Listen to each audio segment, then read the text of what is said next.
Praise the lord. ఈరోజు దేవుని వాగ్దానము, నీ దేవుడైన యెహోవాని సేవింపవలెను, అప్పుడు ఆయన నీ ఆహారమును నీ పానమును దీవించును. నేను నీ మధ్య నుండి రోగము తొలగించెదను. నిర్గమకాండము 23వ అధ్యాయము 25వ వచనము. సహోదరి సహోదరులారా, ఈ వాక్యంలో 3 ముఖ్యమైన విషయాలు ఉన్నాయి. 1, మనం యెహోవాని సేవించడం. 2, ఆయన మన ఆహారమును పానమును దీవించడం. 3, ఆయన మన మధ్య నుండి రోగము తొలగించడం. ఈ 3 విషయాల్ని మనం ఇప్పుడు క్షుణ్ణంగా చూద్దాం. మొదటిగా, మనం యెహోవాని సేవించాలి. అనగా మన జీవితంలో మొదటి ప్రాధాన్యత దేవునికి ఇవ్వాలి. ఆయనను విడిచి మరెవరిని దేవుడిలా భావించకూడదు. ఇతర దేవతలు, విగ్రహాలు లేదా లోకంలోని పాపపు మార్గాలు ఇవి మన జీవితంలో స్థానం పొందకూడదు.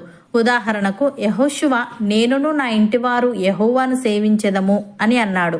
ఇతర అన్ని దేవతలను పక్కన పెట్టి యెహోవాకు మాత్రమే అంకితమయ్యాడు. అలాగే షడ్రక్, మెషక్, అబేద్నెగో బంగారు విగ్రహానికి నమస్కరించాలని రాజు ఆజ్ఞ ఇచ్చినా వారు అంగీకరించలేదు.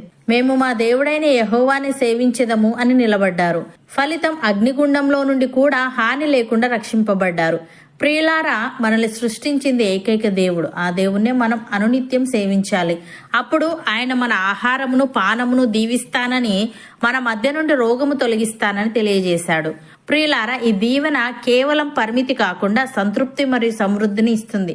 ఇక్కడ ఆహారం పానము అంటే కేవలం భోజనం మాత్రమే కాదు, మన జీవనాధారం అన్నమాట.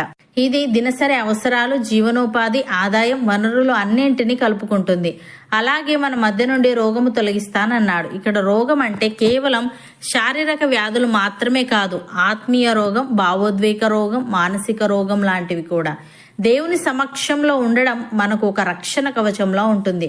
శరీరానికి, మనసుకు, ఆత్మకు ఆరోగ్యాన్ని ఇస్తుంది. భక్తుడు ఈ విధంగా అంటున్నాడు, ఆయన నిన్ను ప్రేమించి ఆశీర్వదించి అభివృద్ధి చేసి నీకిచ్చేదనని నీ పితరులతో ప్రమాణం చేసిన దేశములో నీ గర్భఫలమును, నీ భూఫలమైన నీ సస్యమును, నీ ద్రాక్షారసమును, నీ నూనెను, నీ పశువుల మందలను, నీ గొర్రెల మందలను, మేకల మందలను దీవించును. సమస్త జనముల కంటే ఎక్కువగా నీవు ఆశీర్వదింపబడదువు. నీలో మగవానికే గాని ఆడుదానికే గాని గొడ్డుతనం ఉండదు, నీ పశువులలోనైనా ఉండదు. యెహోవా నీ వద్ద నుండి సర్వరోగములను తొలగించి నీ వెరిగి ఉన్న ఐగుప్తులోని కఠినమైన క్షయవ్యాధులన్నింటినీ నీకు దూరపరిచి నేను ద్వేషించు వారందరి మీదికే వాటిని పంపించును అని. ప్రియులారా, యెహోవా కృప మన ఎడల హెచ్చుగా ఉన్నది. ఆయన విశ్వాస్యత నిరంతరము నిలుచును.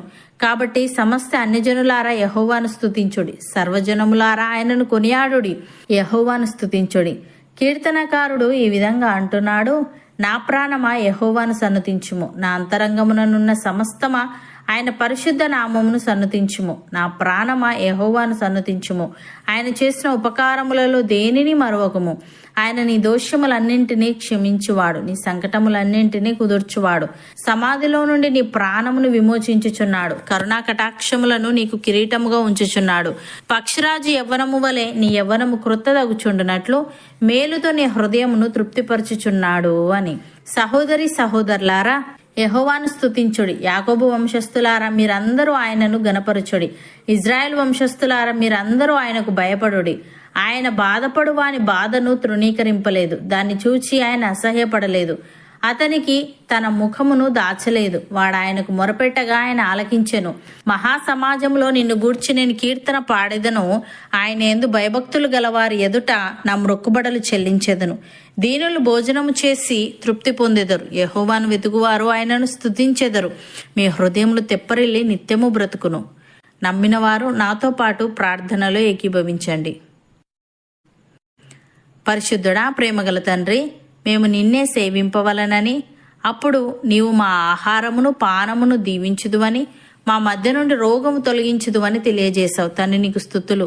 దేవా, నీ దీవెన కేవలం పరిమితి కాకుండా సంతృప్తి మరియు సమృద్ధిని ఇస్తుంది గనుక రోగం అంటే కేవలం శారీరక వ్యాధులు మాత్రమే కాక ఆత్మీయ, భావోద్వేగ, మానసిక రోగం లాంటివి కూడా తొలగిస్తావు గనుక మేము నీ సమక్షంలో ఉంటూ శరీరానికి, మనసుకు, ఆత్మకు ఆరోగ్యాన్ని పొందుకున్నటకు సహాయము దయచేయమని మేము నిన్ను సన్నుతించుచు నీవు చేసిన ఉపకారములలో దేనిని మరవక నీకు మొక్కుబడులు చెల్లించే వారంగా ఉండుటకు కృపచూపమని, పక్షిరాజు యవ్వనము వలె మా యవ్వనము క్రొత్తదగుచుండునట్లు మేలుతో మాలో ప్రతి ఒక్కరి హృదయమును నీవే తృప్తిపరచమని యేసుక్రీస్తు నామమున ప్రార్థిస్తున్నాము తండ్రి. ఆమెన్.